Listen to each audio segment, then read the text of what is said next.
private message to Ellie Sheba, who's from our team, also in Jerusalem. You see her on the participant list. Well, welcome everybody. Welcome to another Angel Venture Fair program. I'm thrilled to have two good friends of mine doing this program today, Moram and Louise Klein. They have a terrific new book out called Make Courage Count. And I'm thrilled that they're going to do a presentation based on their book this morning. And well, this morning. For some of you, it's morning. For some of you, it's evening. It's all around the world. So again, thank you, Moram and Louise, for doing this, and we're all looking forward to hearing it. And please, everybody, mute. Great. Great. Thank you. And I've started the recording. So I'm Louise Yochi Klein. Welcome in today. And I'm Moram Klein. And in about 50 minutes, we're going to race through some of the leadership advice that you'll find in our new book, Make Courage Contagious. And that should leave us about 10 minutes at the end for Q&A or for Mark to ask us some questions. And if there's interest, we can stay on for some further discussion after 1 o'clock as well. If you're an entrepreneur, we're going to show you how Making Courage Contagious can help you get funded, get support, and get traction, and may put you on the road to bigger success than what you first envisioned when you first asked somebody for support or funding by virtue of what you power up in them. And if you're building your career in a corporate rather than an entrepreneurial environment, we'll show you how that can help you get ahead in your career as a difference maker inside your corporation. If you're interested in learning more, if you want to see how your contagious courage scores, drop us a note and we'll send you a link to a free assessment that you can use to see how you score on Making Courage Contagious. And of course, we'll be happy to get into any further dialogue with you. Now, if you're an inventor or an initiator of innovation, the chances are really good that you already have got courage. And that if you look at this hierarchy of level 0 to level 5, that you're already functioning at least at level 4 most of the time, and that you're resilient enough to stay there almost no matter what gets thrown at you, whether it's COVID, or whether it's a call to do more for social justice, or whether it's a new product that somebody else launched into the market. You can reimagine what's possible, and you probably have an almost never-ending supply of energy and optimism about the difference that your innovation can make. But your success isn't about your level of courage and how you keep yourself at level 4 or level 5. It's about how much you get others whose support you need and who may be fearful or reluctant or skeptical or stuck or maybe even just plain lazy, how you get them to come to level 4 or level 5 or at least to level 3 with you. And that's why the key to your success isn't just the courage you have, it's how you make your courage contagious. One of the most brilliant, high potential corporate innovators we coached was a young Hispanic marketing director who was an entrepreneur in a very traditional, very buttoned down company. She was hired to be a firebrand, a disruptor, and to take their branding, their name, their presence in the market out of that plain brown paper bag wrapping it had been in for over 50 years. She was tasked with making it more modern, distinctive, edgy, compelling, and differentiating. At the time we were called in, it wasn't because she wasn't delivering, it's because she was delivering really, really well, far beyond the expectations of everyone in the management team.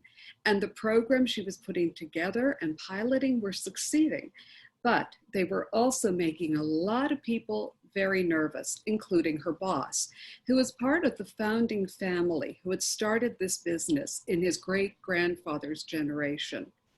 See, for her, the problem wasn't her courage. Like you, if you're an entrepreneur who's invented or discovered something truly spectacular, or if you're an intrapreneur who's got a fire in your belly to make a difference in your corporation, she had lots of courage. She walked into a room.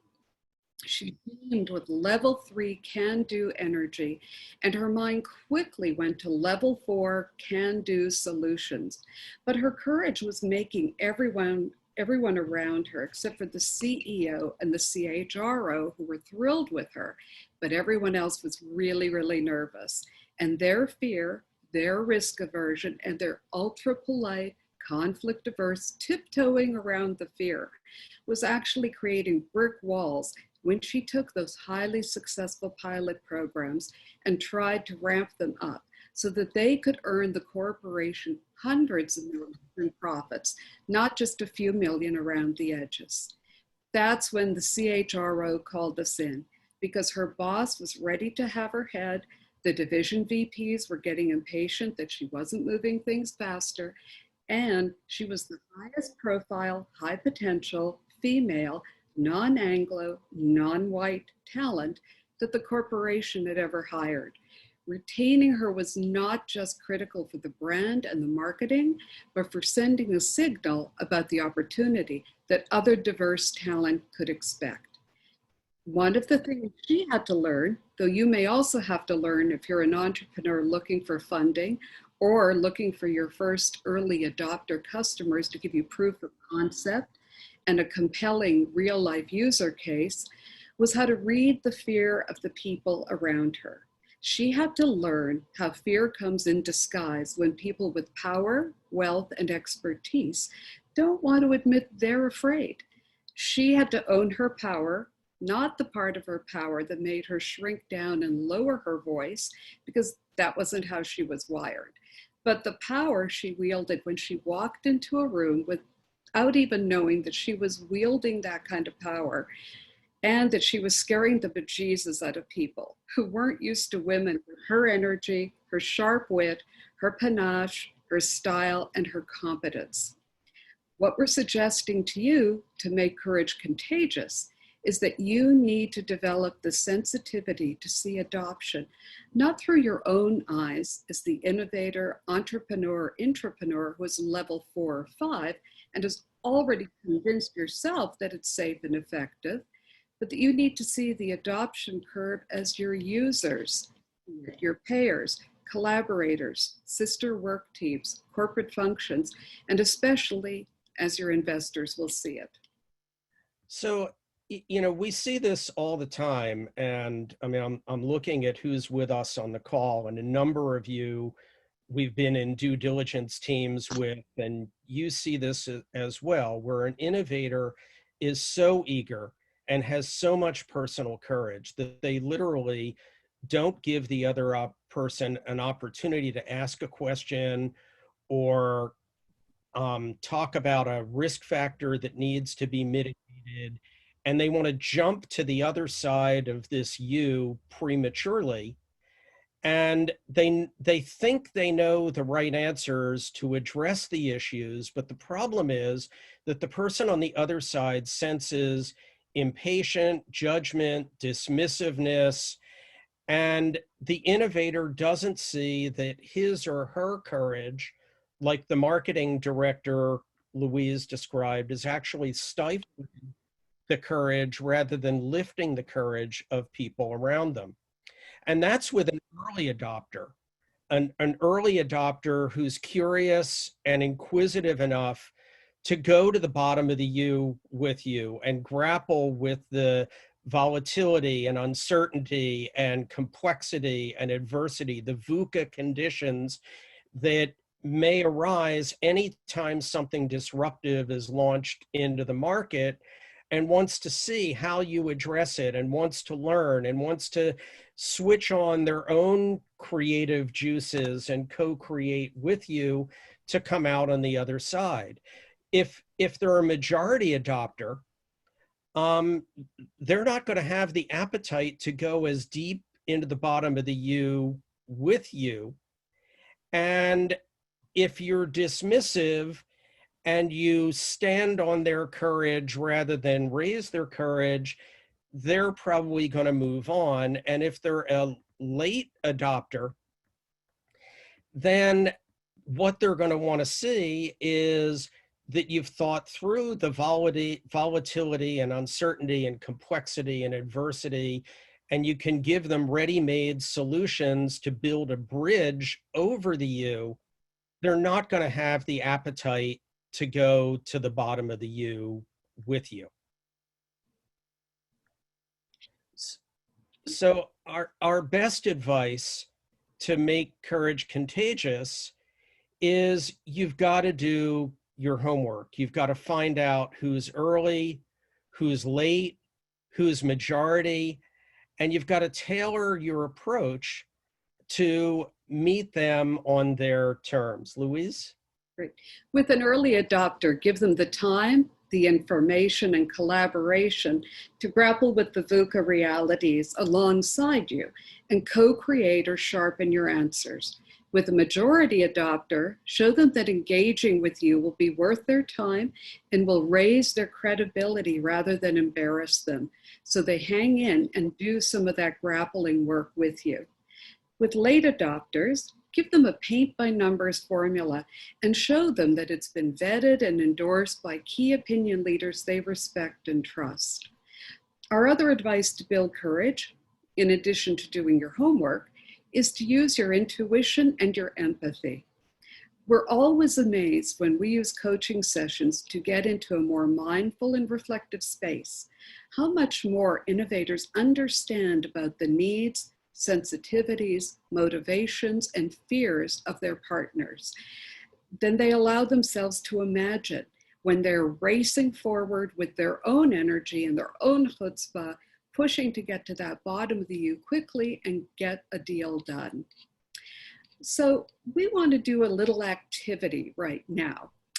This is something that we do in our Courage Leadership workshops, where we take groups of eager innovation leaders on an imagination journey. And that's what we're going to ask you to do today in an abbreviated way, to see what you can do with empathy, imagination, and intuition. Imagine you're back in the year 1432, and you're invited to the royal palace of King Sejong and Queen Sohyeon in Korea for the launch party, where the king and queen introduce a brand new written alphabet that will make Korean a written language, not just a spoken language, for the first time. They ask for your support with the array of innovations that will be needed to get the Hangul alphabet adopted, to transform the kingdom from 5% literacy to 99% literacy. The king and queen give you an inspiring vision of what a literate, educated, wise, critical thinking Korea can look like, and they say, please help us. Now, here comes the test of imagination and intuition. Can you imagine what support you'd reach out to a teacher to give you to shift from tutoring one-on-one in Chinese into teaching students to read and write in Korean? Can you imagine why a paper maker who's only produced handmade small batches of fine rice paper would be reluctant to shift and produce paper that could be mass produced so that you could have books and other reading materials on a national scale? Can you imagine how you'd pitch an investor to fund advances in ink-making chemistry, movable type-making metallurgy, printing presses? Of course you can. And so in our training session, can most of the high potential innovation leaders and entrepreneurs we train as well. So what's the lesson from this case study? It's how you could use your empathy, your imagination, your intuition to hypothesize what might another person be thinking and feeling if you walked a mile in their shoes, when you approach them with what you believe is a compelling value proposition. What questions might they ask? What fears might they have, especially if they're a majority or a late adopter, that will require you to get under their wings, lift them out of risk-averse and conflict-averse thinking traps, and make courage contagious, to go to the bottom of that U with you and come out on the other side, convinced that they can help you make a difference. So imagining what you'd ask and imagining how the other person might respond to you is great prep for you as an innovator to reach out and ask for the support or the funding or the traction or the collaboration that you need.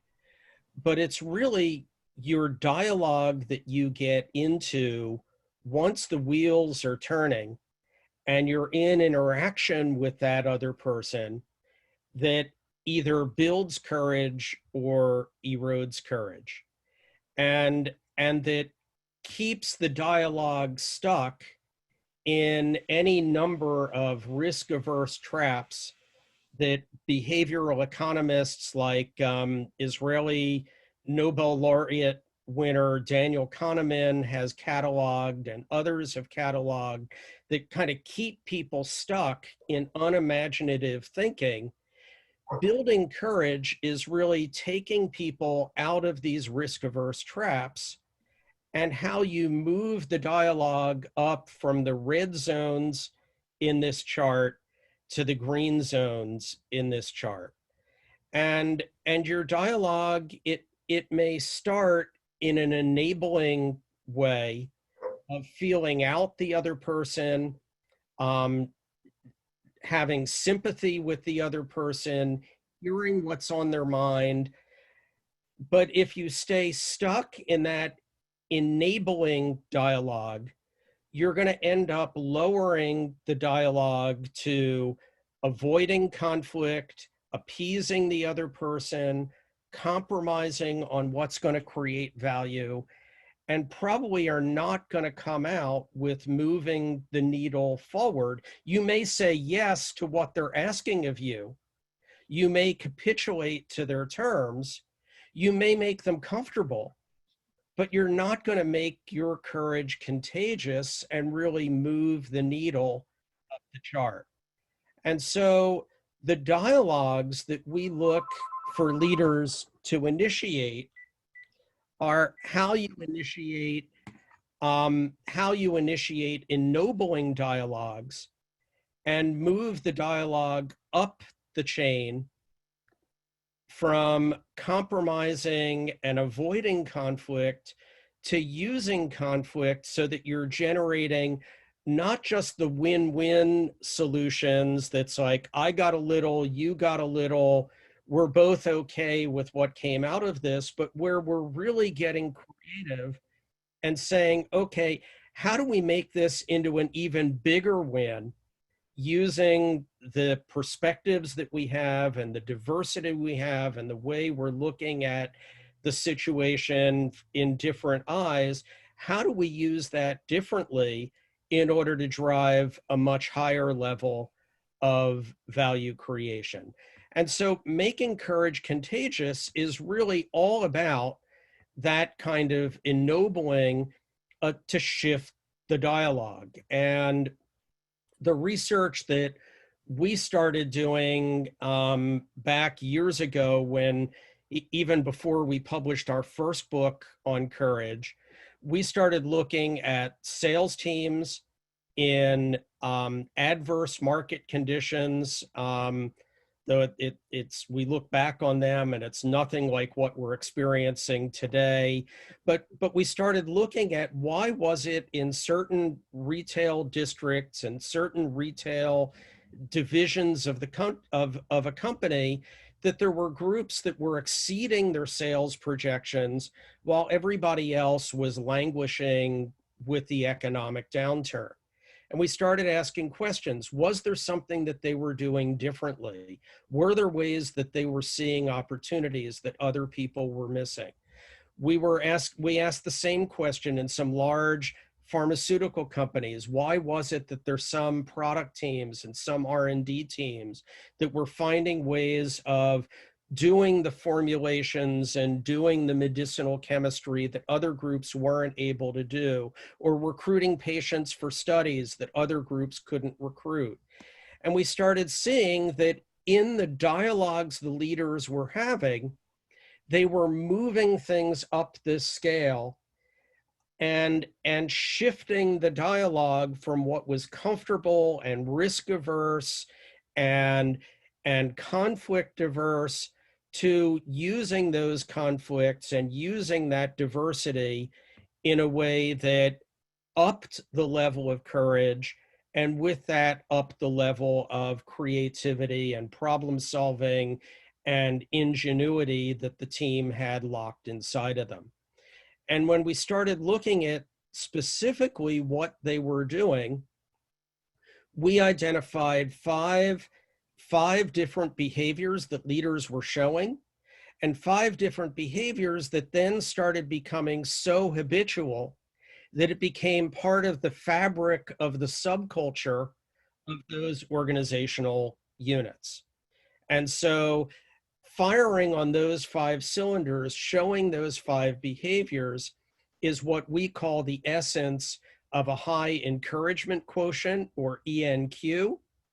They're behaviors that if you don't have them naturally, like the marketing director that Louise mentioned, or we could go into other people that we've worked with over the years, they're behaviors that most people, when they put their mind to it, they can learn them and begin encoding them into their behavior and lift the level of courage around them. So factor 1 is that when they come forward to engage a conversation, and it's not just the initial pitch, it's when they start getting the challenging questions that take them to the bottom of the U, what you see is you see a smile, you see poise, you see energy, and you feel a, wow, I am so glad you asked me that. I am so glad to be in this dialogue with you about that. And that energy, that enthusiasm, it's like lifting the water level, going over a sandbar to where you can move the boat with much less effort and get people moving with you. Some people, like Louise, have that naturally. Some people, like Marome, have to practice it and be conscious of it when they're in a sometimes in a contentious dialogue. But with practice, these are things that we all can learn. The second is the value proposition that we put forward. And is it a value proposition that really is compelling? Can you show a validated logical aim that shows why the Hangul alphabet is better than just continuing to do business without learning to be literate? Or if I'm part of the elite 5% of the country, why should I put energy into switching into reading and writing in Korean as opposed to staying in Chinese where everybody else is? And so it's about putting out that compelling value proposition, understanding that especially an early, that a majority adopter, early majority, late majority adopter is going to pressure test that to see if it's backed up with market research and to see if it's backed up with valid analytics that make it compelling, and then would buy in. The third is then to ask questions and be open and engage in a dialogue. And if it's not a dialogue, if it's not open, likely what's going to happen is even an early adopter is going to conclude you're not coachable, you're not open, you don't really want their brain power, you don't really want their support and participation, and they're going to probably shut down on offering you money, offering you contacts, offering you an opportunity to come into their organization and put their career on the line, piloting what your innovation is. And so it really is how we show them that we're open and get into the dialogue.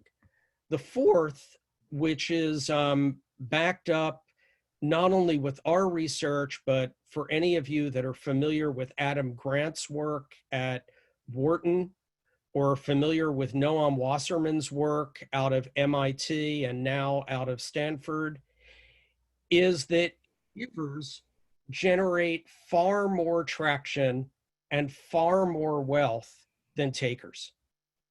And givers generate far more wealth and far more traction than matchers, who will give if the other person is giving and will take if the other person is taking. If you're coming to an ennobling conversation with, what can I do for you?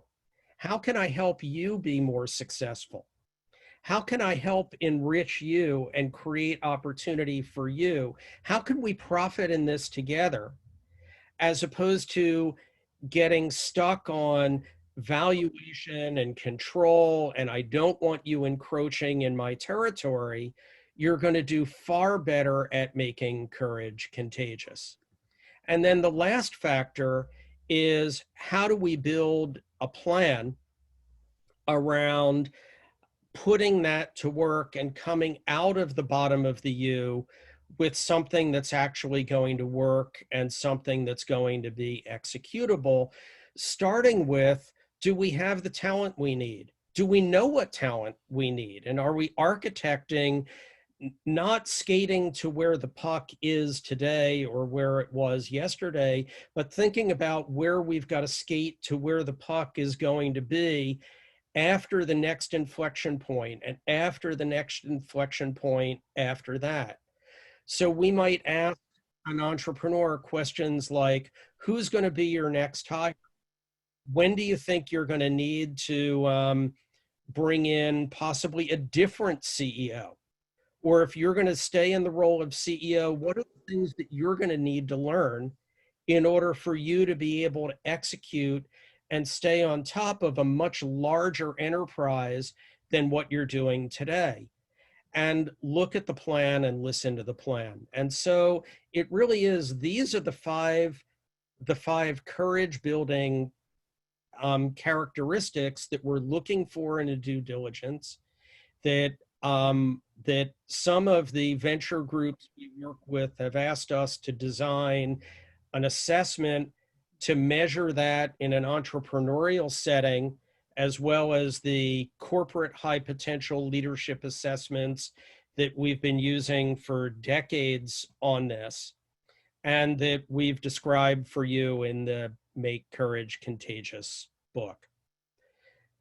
So the last part of what we have in our prepared material, and then we'll turn it over to you and turn it over to Mark for Q&A, is we'd like to show what happens when building courage, how it opens us up to possibilities and moving in that win-win-win direction and moving beyond volatility and adversity and uncertainty with something more imaginative, how we can be open to those possibilities with courage in ways that elude us when we're in risk-averse traps and when we're in fear and a more combative or adversarial relationship, as opposed to a problem-solving and building relationship.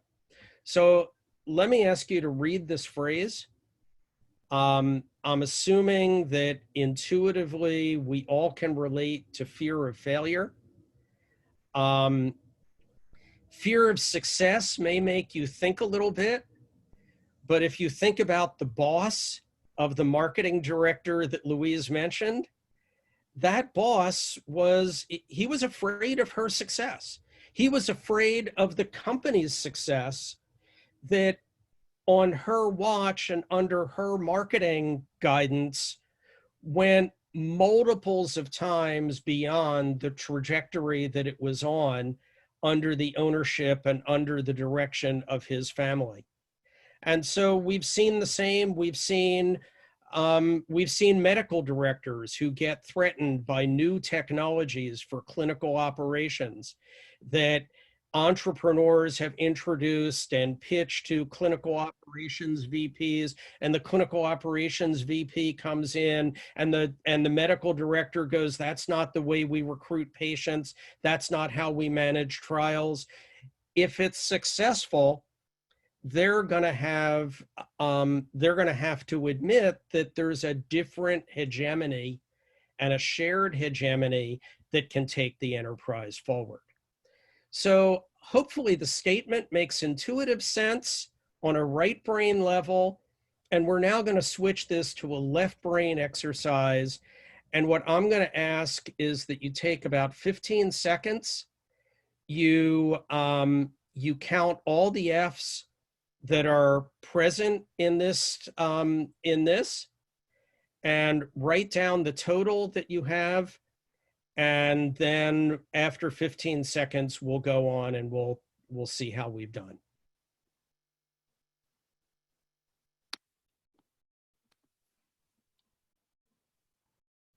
We should have some music that we're playing here.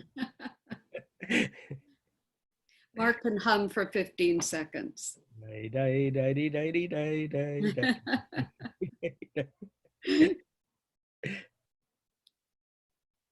Great. Okay. So I'll ask, usually the scores on this, some people come up with 15, 16 Fs. Some people come up with more than that. And what I'd like you to do is look at the total you've come up with and let me post this again with the Fs highlighted. There are 20 Fs in total. And the Fs that most of us miss in this are the Fs either in the heading or in the watchtower in Yafo that, some of us didn't expect to see a figure of an F embedded in that, but also the Fs in the word of, where there's a mental trick in our wiring that comes into play because we hear the sound OV, and when we're counting and if into left brain accounting, making the figures come out, we're in a left brain, what I hear kind of mode. And what we see, the shape F, can come out of our consciousness and we can miss it altogether. And so we can come up, even something as simple as this, 20 Fs, we can come up seeing far fewer. We may even believe we've got them all because after all, what could be so complicated as counting Fs on a slide? And it's only with a diverse perspective and different points of view and the courage that we've made contagious of looking at multiple viewpoints that we're able to access more Fs or more sales opportunities or more clinical recruitment or more adherence or faster adoption or better hiring than what we thought was possible when we were moving forward with our own preconceived notions. Now, the good thing about this is if we took you back to the beginning and we said, count the Fs again, you've learned. And you've learned where you need to balance left brain and right brain. We couldn't get you on missing the Fs and of again. You'd know to look more broadly than just the statement. And you'd be able to catch those Fs better and better. And that's the kind of magic that happens when we make courage contagious. And we're getting out of those risk-averse traps and out of the fear that perpetuates them. And we're getting into a more collaborative, win-win, possibility creating way of looking at the world. So summarizing our key points today, the more disruptive and bold your value proposition is, the more you're going to generate some fear and doubt along with the interest, the promise and the excitement. And if you just stay in your own shoes, which is why we do the King Sejan exercise with groups or with entrepreneurs, you're only looking at the world through your own eyes, and you need to start putting yourself out and looking at the world through the eyes of those other people who are going to be your users, your investors, etc. Now, at the bottom of the U, when your potential supporters grapple with the VUCA, the volatility, uncertainty, the complexities and adversities, it's inevitable. Risk-averse traps will surface, and they could lead us to a poorly informed decision or could keep us from using our biz dev opportunities as opportunities for real growth, learning, and relationship solidifying as we move forward. The more that you can keep yourself and your partners at the level 3, 4, and 5, the more productive the dialogue will be. Even if they don't give you exactly what you wanted when you ask for their support, you're going to deepen the relationship, deepen the connection, and keep them with you as you move forward. You want to use the 5 leadership strengths that Marom just ran through as facilitating keys that will help you ennoble, keep your partner high, and that make courage contagious. They're measurable, they're teachable, they're learnable, and as you're growing your enterprise, if you have enough diversity and inclusion, you can embed them into your culture so that it grows along with you as you're adding value. Great. So, we'd be happy to send you the cliff notes of the book. Of course, we'd encourage you to take a look at the book and look at some of the moments of truth that we describe that innovators, whether they're entrepreneurs seeking collaboration with larger strategics and the funding to do those, or whether they're entrepreneurs that have done the scouting and found promising innovations and are looking to bring them in. We'll describe some of the moments of truth that you can anticipate you're going to find, some of the ways that you can lift people higher. And of course, we'd invite anybody on the call to reach out to us, and we'll send you a free self-assessment that you can use to see where you score on the 5 courage building, the 5 ENQ factors. And so that's the end of our prepared talk. Mark, you asked us to save at least 15 minutes at the end for Q&A, and I think we did even better than what you asked us to do with that. So I'm going to turn it over to you, either Mark, for you to ask your questions, or to moderate the questions that other people in the group may have.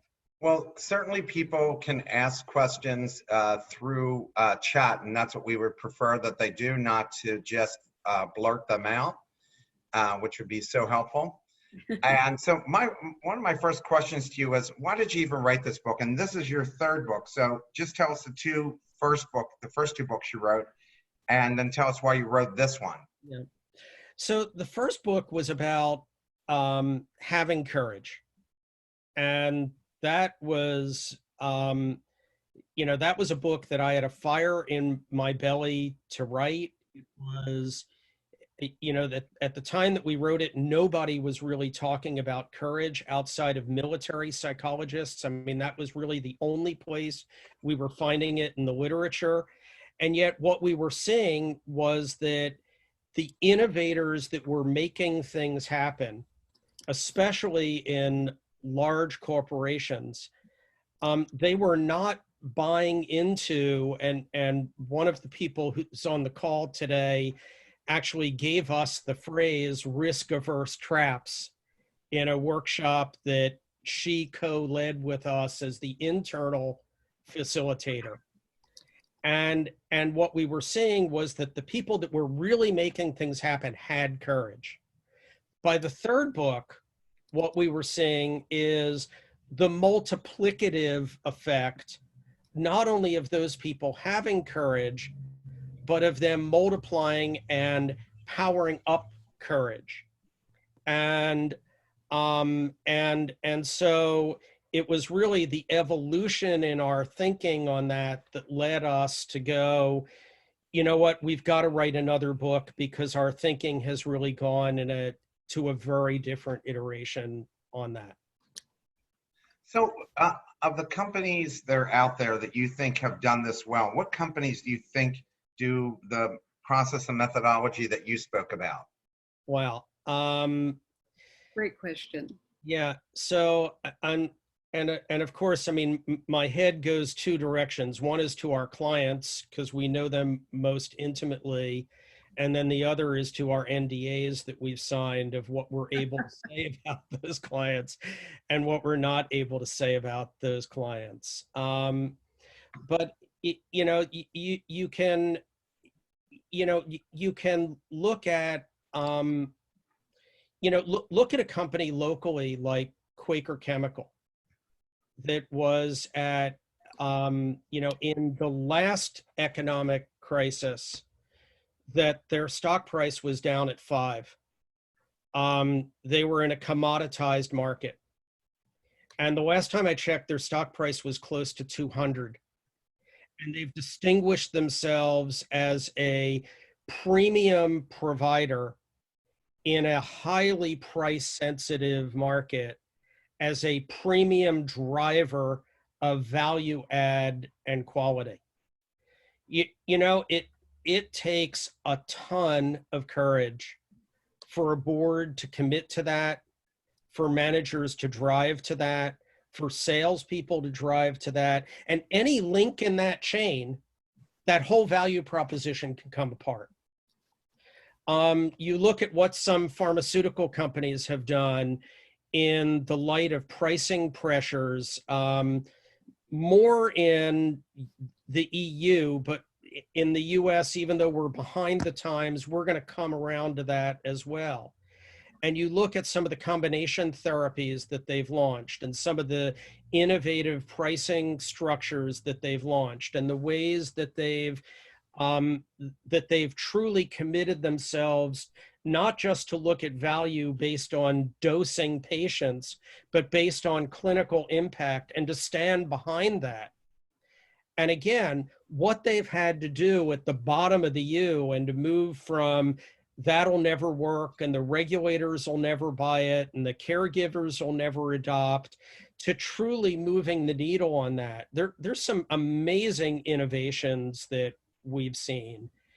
And you know, and a company that is in our investment portfolio, an Israeli company that is pretty well connected into the Philadelphia ecosystem, FemSelect, and what they're doing to drive and totally change the standard of care for women suffering from pelvic organ prolapse, and moving from a therapy in an environment where, you know, mesh has been pulled off the market and women don't trust even their physicians to give them a therapy, and what they're doing to move the needle in that, and the kind of collaborations that they're setting up. As an investor, I'm really optimistic about where that company is going to go in making this happen. So those are some. Did I do okay in giving you a few examples? Yeah, you did great. And let me ask you a few questions that have come from the audience. How long would you expect that type of shift from a lower level on the scale to a higher level on the scale to occur? And probably good to be concise answers, because you have a few questions here. Oh, good. Okay. On an individual level, it can happen in a 10-minute conversation. On an institutional level, to embed it into a culture, you're probably looking at 1.5 to 2 years. And now I was thinking exactly that number, by the way, 1.5 to 2 years. How do you quickly move investors from fear to failure to fear of missing out? Mm. And you've seen a lot of that at Keiretsu Forum, so We see that's it a great question. And we see it at your venue at Angel Venture Fair as well. Yeah, sure, of course. Great. And what I see in that is that the entrepreneurs who can really put themselves into the other person's shoes and really look at it and say, here's the value for you. Let me walk you through it. As opposed to sort of sitting back on the other side of the fence and saying, well, it's brilliant. It's wonderful. I just don't understand why you don't want to write me a check right now. And the sooner and the better they make those relationship connections and get them engaged and get them, you do move to that fear of missing out, because they go, I really want to partner with these people. They have a great idea. And I also want to add, this could even happen in some of these entrepreneur groups where, as an investor, when you look at them, you say, you know, this person was a CEO of an 8 to 10 person company, but they're going to need to be replaced as this scales up. And if you've got that relationship with the investors and you've got that trust in each other, then we've seen even, you know, some of the people who are sort of, you know, very technical, very engineer, very scientific, say, you know what? I don't have the skills to get me there from where I am here. I got us to here. Now somebody else needs to take the journey forward. And they really partner together in those next steps. Louise, the very beginning of your answer was exactly what I had just read last night from the author I'm interviewing on Friday, Garen Hess, author of Selling is Hard and Buying is Harder. And I couldn't believe it was like literally as if you were just speaking right from his book. I was channeling him. And he's an expert in sales.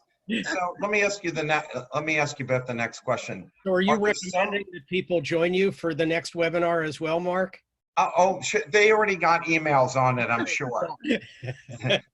Are there some market segments, consumer, pharmaceutical, in which it's easier, harder for adoption based on your experience?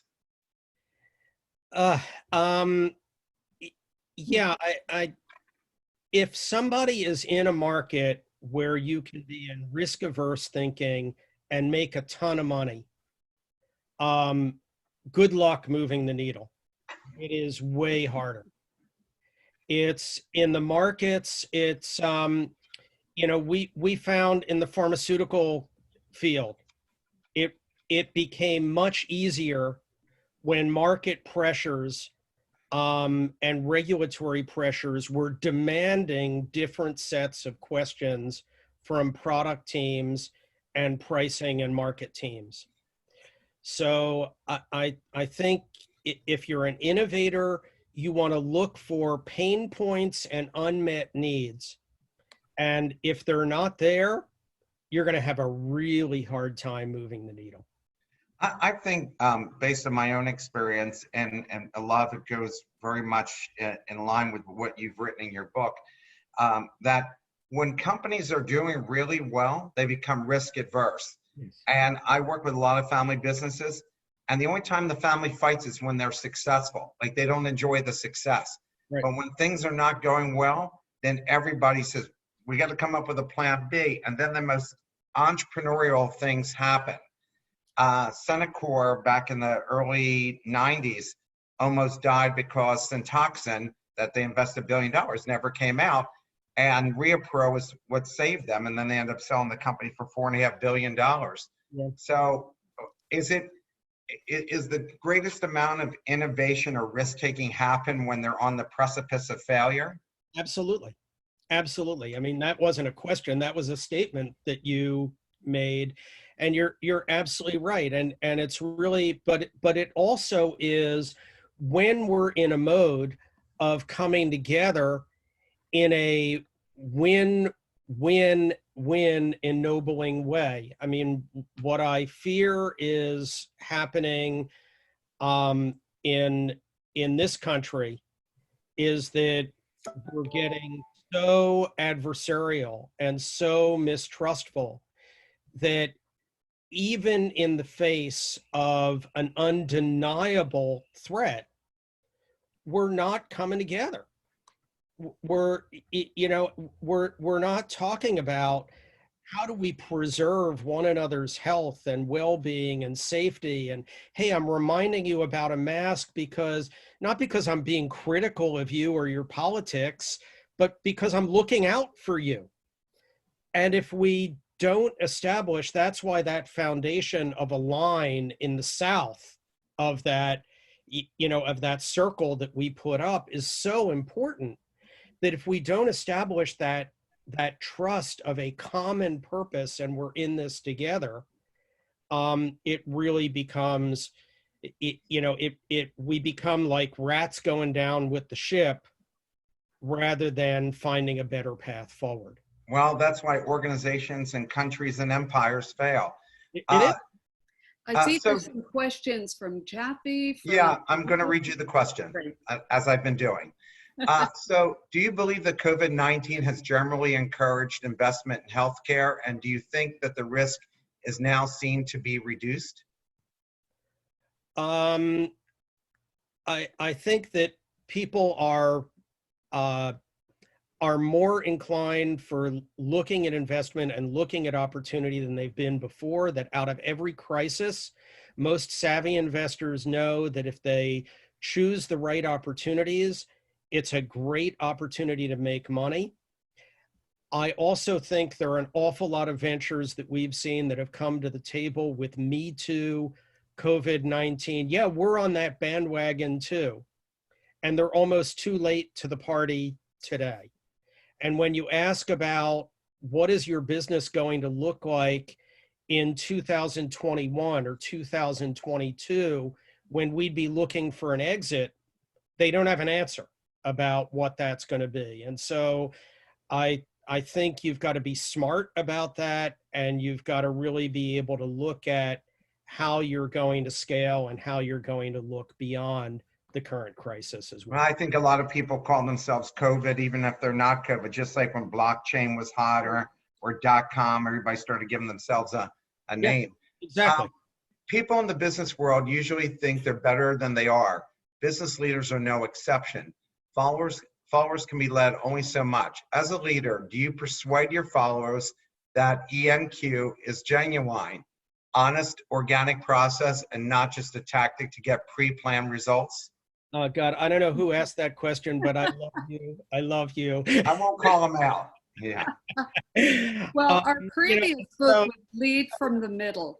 And so what we talk about, we use these, sorry, what? Yeah, sorry. Sorry, So, let me come up with, what we would advise is that there are limits to a self-report. And that what we would advise any leader that is serious about looking at lifting their game, you've got to get 360 feedback. And you've got to look at not only how you perceive yourself, but how you're perceived by people around you. And now, Louise, I'm going to turn it back to you for finishing that out about leading from the middle. Right. And one of the big things that we teach about leading from the middle is that no one person can do it alone in an organization. We teach techniques of how do you get other people on board. It gets back to that reaching out, forming allies, getting people aligned so that together you go forward. If you're in the middle of the organization, you go higher and to the upper levels, and you show them the impact, show them the effects, and show them how this can really help move you forward. And if we go back to the example we've been talking about today with the Hispanic marketing manager, that was some of the work that she had to do, was to build those connections, build those contacts. It wasn't, I mean, as we said, she was actually being wildly successful, but stirring up all of that fear in those long entrenched business leaders. Once she did that, she got great adoption. So let me ask you about this question, and let's leave the politics out of it.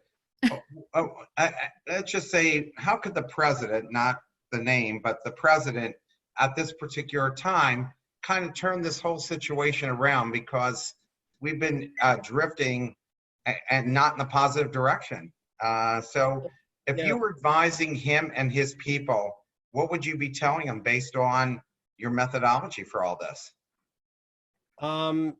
There are two things. One is I would say you have a heavy lift, and we've been called in. We've been called in by CEOs, leaders who, frankly, have blown their trust with a significant portion of the population whose trust they need to earn, and and and some of them have been able to turn it around. But the first thing that they've got to do that is go, okay, I've got to do better. The second is you could go to every one of the 5 things on this circle. Start with arouse passion. Is the person coming out with a sharp, blaming, critical, harsh, I'm going to put you in your place kind of presence? Or are they coming out with an uplifting, joyful, we're in this together, come on guys, get with it, we can make this happen kind of presence? Are they defining an aim of, one of Louise's favorite questions, what does better look like? And what does better look like in terms of what would health look like coming out of this? Are they asking for candor and looking at the data? Is there an alignment with trust with the experts whose diverse perspectives you need in order to put something win-win-win together? And then are you adhering to rigor to put together a plan that'll work and stick to it? And so, the advice that we give, Mark, we go right around this circle, and that would be the advice that we would provide. So as we're running out of time here, is there any last pieces of advice that you would give them? Especially, I think that people are afraid to take risk because they'll get their heads lopped off in companies. I mean, you always hear CEOs say, oh, absolutely, I want risk takers. I want entrepreneurial. And anybody who's entrepreneurial knows that you're the first one shot in large organizations. So yeah. How do you do that? Yeah. So the first thing that I would advise is change the metaphor, because very few of us actually get shot. Very few of us get our heads cut off. We may get criticized. We may get embarrassed. We may get told no or not now. But if we frame that, and it's, look at what's here as the first risk-averse trap. If you frame that in a victim perspective, then what's going to happen to your passion and your energy and your cheerfulness and your joy and your confidence and your poise? It's going to go out the window. And so the first thing that I would say is, especially if you're in a risk-averse company, of course you're going to face that. And it's part of the dialogue. And, and it may be, even if you reframe it like Louise does, I've seen her do with hundreds of leaders, welcome it as joy that you're in the dialogue and you're in the process. And then if you're at the bottom of the U, how do you reframe those harsh questions and those criticisms to be able to turn that, and that becomes moving it from level 2, where they're blaming you for bringing up the things that they need to hear. How do you move them up that ladder to level 4 and level 5? And you start with the people that are most receptive to doing that and work backward to the curmudgeons. You don't start with the curmudgeons and hope that they're going to take you forward. Louise, anything you'd want to add? No, I think that it's really about that, and it's building trust. And to your question of a minute ago about what would I say to the president, it would be, you know, take a step back, rebuild the trust. You know, if you look at Governor Cuomo, and I'm not trying to bring politics in, you know, what he did in his daily press conferences was really a demonstration of courage. He got up, he gave sometimes very bad news, but he was really straight about what he was delivering and what it was going to take to lock down and get this hot zone that had happened in New York, get it under control. Or if you want to switch to a Republican example, Mhm. you take Larry Hogan, Yeah. successfully alienated almost all of Baltimore back in the Freddie Gray situation. And he really came to the table with a different manner and his hand out in a different way and a different level of humility, and really rebuilt a bridge that frankly wasn't there when this started. Well, I want to thank you both for taking the time today. I think everybody enjoyed it, as we've seen from the comments so far. I hope you both stay safe and look forward to your next book. Thank you. Thank you so much for having us today. And thank you to everybody who came and asked such lovely questions. Stay safe. And Mark, I want to thank you for the creativity and for making courage contagious and switching in Angel Venture Fair to bringing this book series to the community. You have done such a mitzvah, such a service to this community. It's amazing. And as someone who's part of it, I just really want to thank you for it. My pleasure. My pleasure. Please stay well. Everybody take care and wear your mask. Yeah. Yes, thank you. Bye. Bye, everybody.